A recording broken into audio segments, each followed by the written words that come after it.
Hallelujah. Magandang hapon sa inyong mga kapatid, mga kasama ko sa Panginoon, nga mga Kristiyano na tumanggap na sa Panginoon. Ito mensahe ng Panginoon sa atin na itong 2025 na mag-evangelist tayo sa maraming taong hindi pa nakakilala sa Panginoon. Hallelujah. Lord, maraming salamat. Andito ako, Panginoon, may akong kapatawaran sa nagawa ng pagkukulang, pagkakasala. Inisin po ng puso't isipan ko, Ama, para, Panginoon, may pahayag ang mga salita mo sa buong mundong ito. Hallelujah.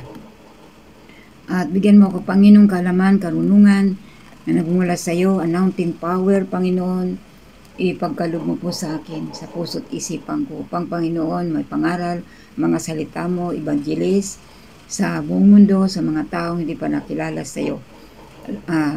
Nawa, Panginoon, na makarinig nito ng mga Christian na nga naglilingkod na sa Panginoon, na tinanggap nilang Panginoon sa kanilang buhay. Nawa, Panginoon, kayo mga kapatid, magpagamit na kayo sa Panginoon, mag-evangelist na kayo sa buong mundo. Ang mga taong hindi pa nakilala sa Panginoon, ibahagi na ninyo ang mga salita sa puso't isipan nila. Ito po, introduction po natin. Maraming salamat, Panginoon. Introduction po natin ang kwentong mangasik ng mga buto sa daan ng matatagpuan sa Biblia, partikular sa mga talata ng Marcos. Una, ito ay isang parabol na ipinakikita ni Jesus tungkol sa iba't ibang uri ng lupa kung saan nahulog ang mga buto. Ang kwentong ito ay nagtuturo sa atin kung paano ang salita ng Diyos ay matatagpuan ng iba't ibang paraan ng mga tao. Hallelujah. Letter A, mga kapatid, tatlong klaseng mga buto ang nalaglag sa daan. Una, buto nalaglag sa bato, sa mga bato. Pangalawa, buto nalaglag sa mga damo. Pangatlo, buto nalaglag sa mga matabang lupa. Ang ibig sabihin nito nga mga buto nito, yung salita ng Diyos. Yung salita ng Diyos, ipangaral natin sa mga tao. Pangaral natin sa mga taong hindi pa natin kilala, hindi pa nakakilala, nakatanggap sa Panginoon, sila patanggapin na natin at alagaan natin.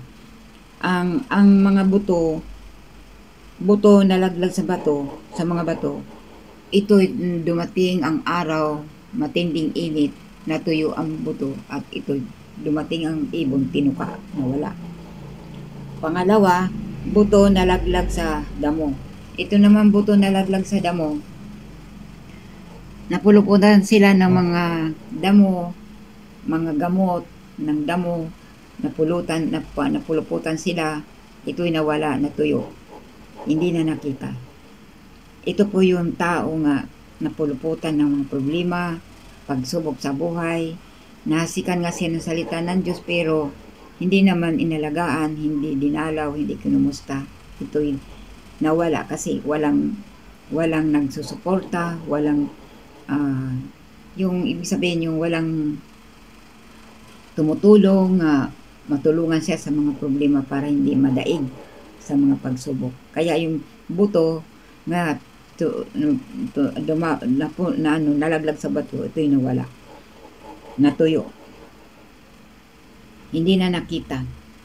Ngayon, pangatlo, bato na nalaglag sa mga bata, sa matabang lupa. Ito yung salita ng Diyos nga itinanim natin sa mga tao, sa kanilang puso, pinatanggap natin. Ito ay naalagaan, kinukumusta, dinadalaw, kinukumusta ang espiritual niya nga tinanggap sa Panginoon. Ito'y nagbunga sa kanya kasi naalagaan. Hindi katulad nga noon, nag-evangelist ako noon, wala nga nung cellphone pa eh. Talagang katawan ko, araw-araw umalis ako ng bahay, nag-evangelist ako sa mga bahay-bahay, sa mga kaibigan ko, mga kakilala ko. Kasi may kantin ako noon hinawakan doon sa Pampanga. Marami kong mga customer na kumakain. Naging kaibigan ko sila. Kaya ngayon, tinatanong ko sila kung saan ang bahay nila, kung sino sila, anong pangalan nila. Pinupuntahan ko yon. Nag-evangelist ako noon. Wala nung cellphone katulad ngayon. Ngayon may cellphone na. Pwede tawagan sila, pwede kumustahin sa cellphone kahit malayo. Hindi tulad noon na talagang nabahay-bahay ako. Malakas pa noon ang katawan ko, bata-bata pa ako. Pero ngayon, may edad na ako, ang sabi ng Panginoon, dito sa online, sa YouTube, magsalita ako, mag-evangelist. Kahit matanda na ako, habang malakas pa ako, may busis, mag-evangelist talaga ako dito. Ngayon, para sa buong mundo, makarinig ang mga tao ng salita ng Diyos, para sila din ay maligtas. Kung sino man kayo mga kapatid, makarinig nito na mensahe ng Panginoon, tanggapin na ninyo ang Panginoon sa inyong buhay. Mga kapatid ko, yung mananampalataya, magtulungan tayo lahat. Pangaral din natin ang salita ng Diyos sa mga taong hindi pa nakakilala sa Panginoon. Marami pa ang dapat maligtas. Mas marami ang hindi pa nariligtas kaysa mga Kristiyano. Mas marami ang mga taong hindi pa nakakamanggap sa Panginoon. Kaya tayo, nagpagamit tayo sa Panginoon, mag-evangelist, mga kakilala natin, mga kaibigan, puntahan natin sila. Itanim natin ang mga buto sa kanilang mga puso. Makikita natin yung buto dito na hinasik sa daan. Makikita natin sa Biblia. Tingnan na lang ninyo sa Biblia. Dito sa Marcos 4, chapter 13 hanggang 20. Ang sabi dito ng Panginoon,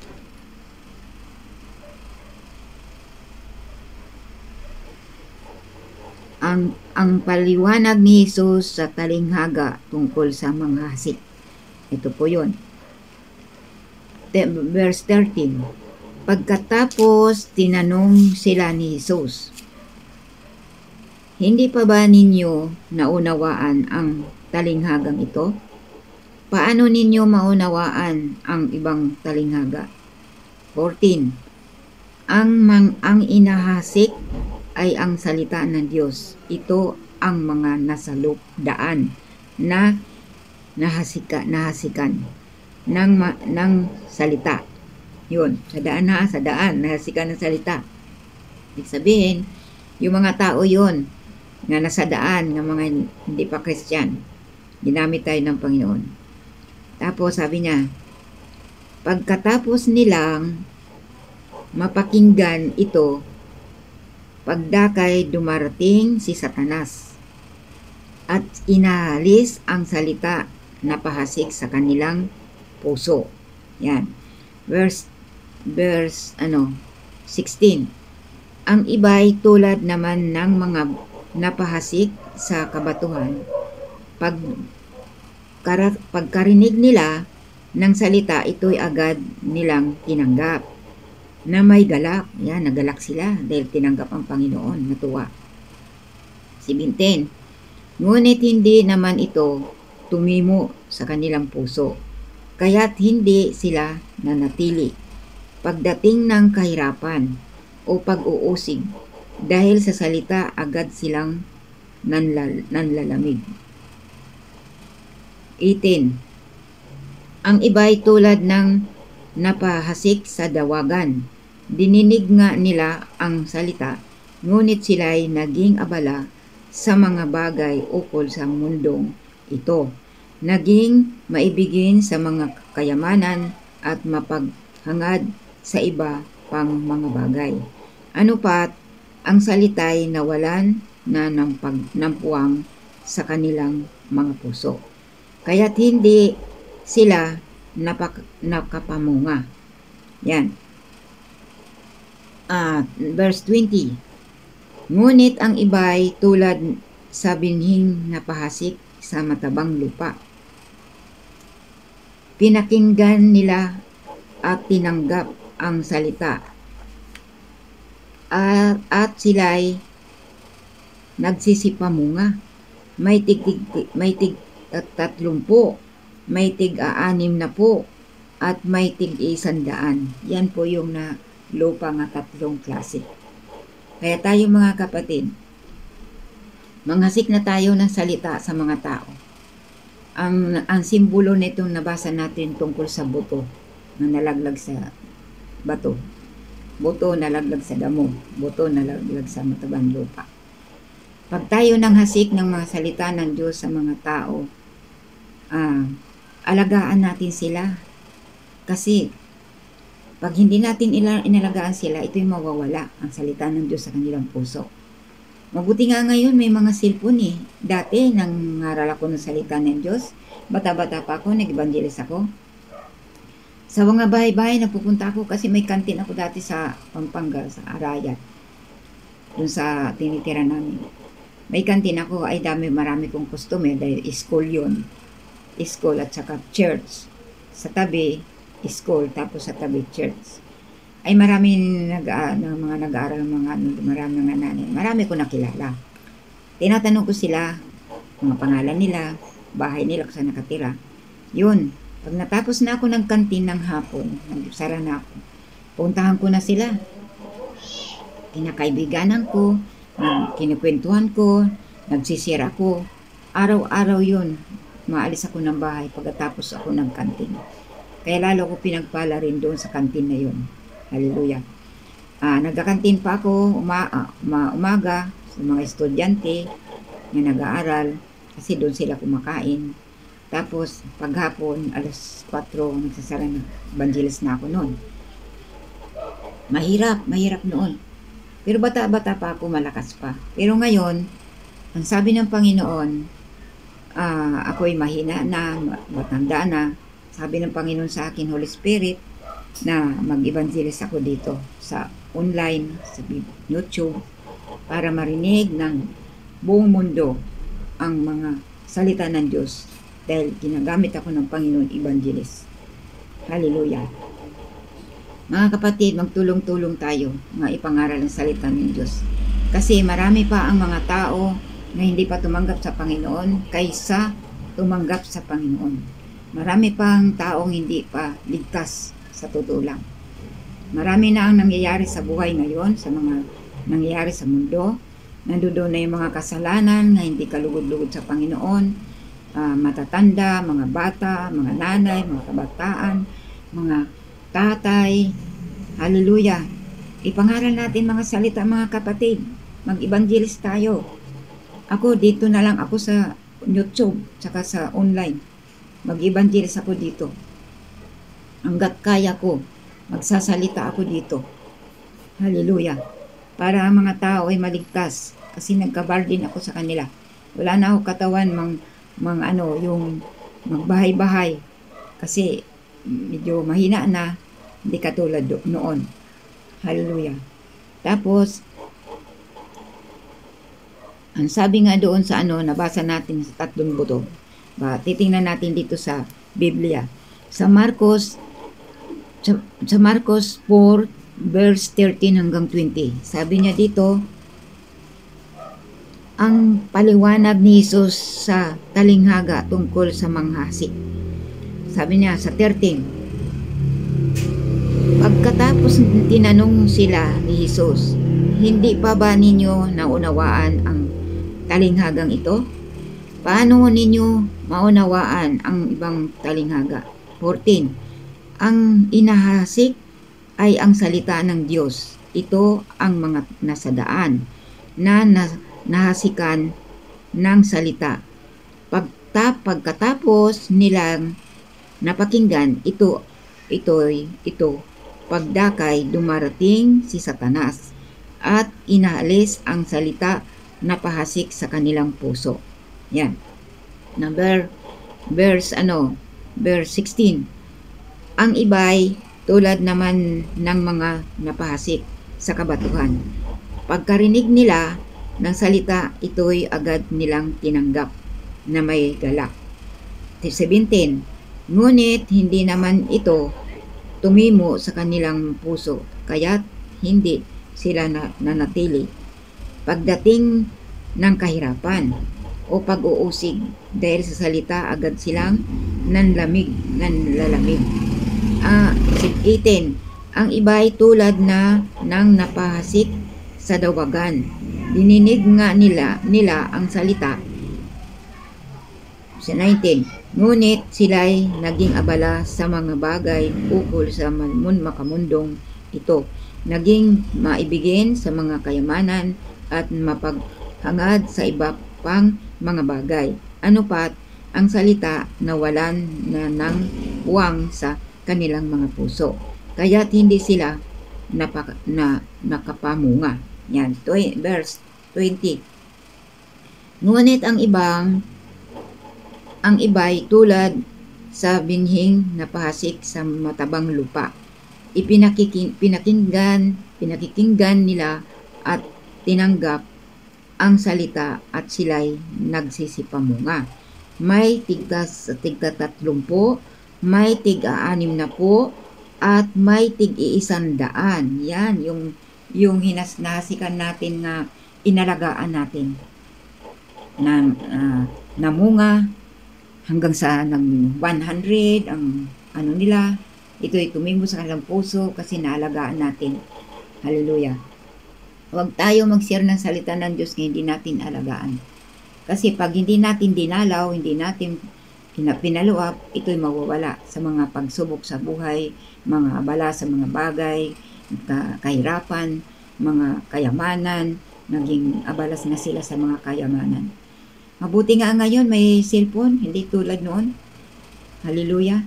Ay ang hirap kaya mag-share noon dahil talagang katawan mo pagod pagkatapos kuno ng kantin. Pag nagsara na ng alas 3, alas 4, mag-evangelist na ako sa mga kakilala ko, mga nanay nga mga kumakain doon sa kantin ko, mga estudyante.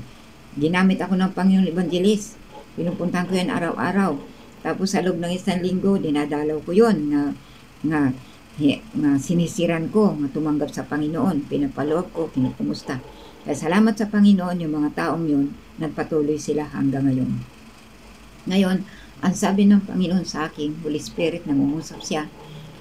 Kahit ako'y matanda na, gagamitin pa rin ako ng Panginoon dito sa online, dito sa YouTube, dito para sa buong mundo ay makarating ang salita ng Diyos sa mga taong hindi pa tumanggap sa Panginoon. Mga kapatid, magtulong-tulong tayo. Wag na tayo tumpik-tumpik.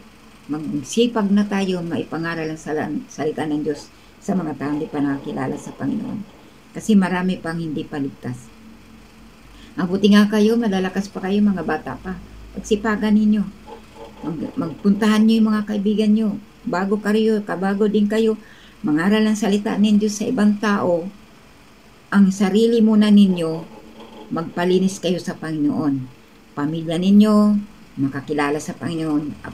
Ang mga anak nyo, asawa nyo, patanggapin muna sa Panginoon bago kayo mag-evangelist. Kasi pag hindi pa kayo Christian, ang buong family, katitisuran lang kayo. Hindi sila maniniwala nga kayo'y tunay na Diyos na tumanggap sa Panginoon.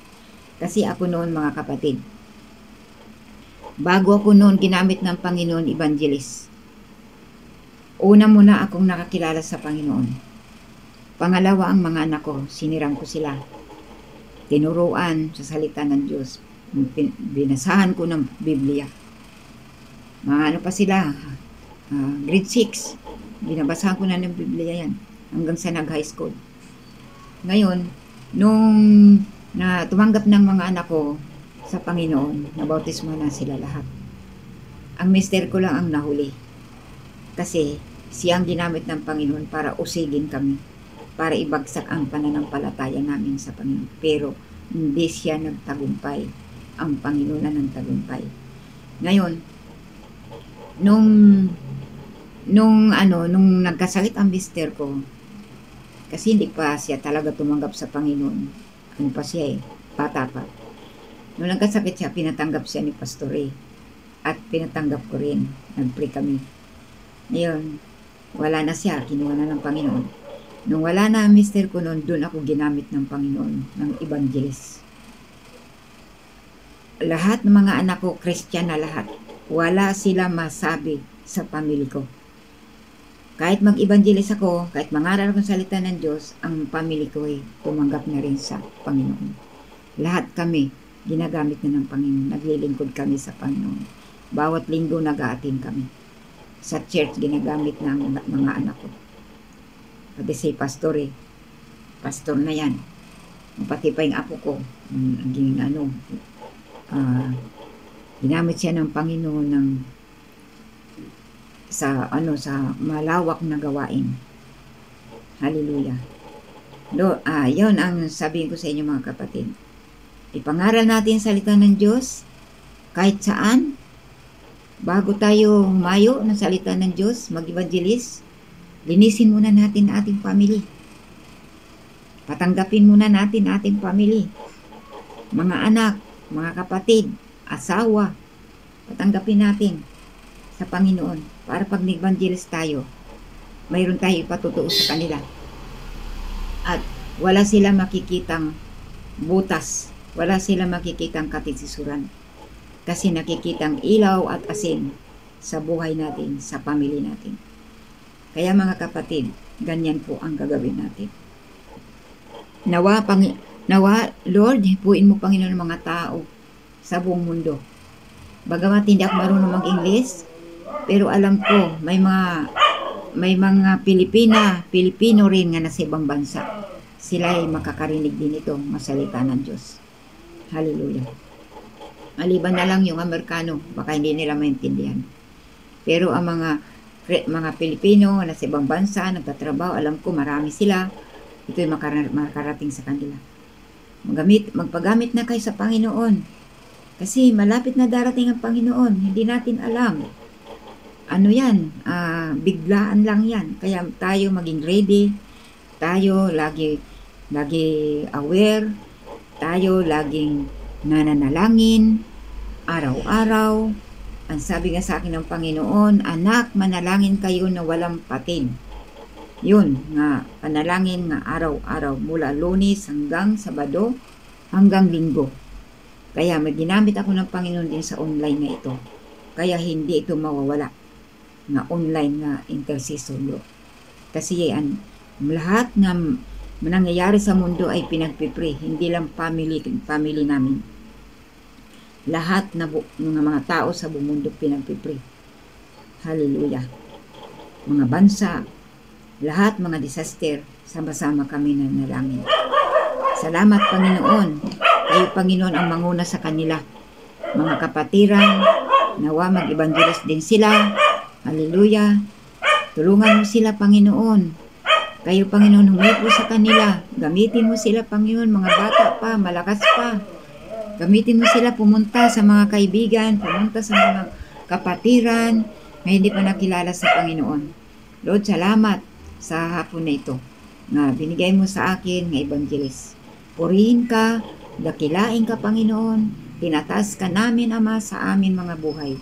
Lord, gamitin mo pa ako Panginoon ng isa pang mensahe. Ito Panginoon evangelist. Hallelujah. Ginagamit mo ako sa evangelist.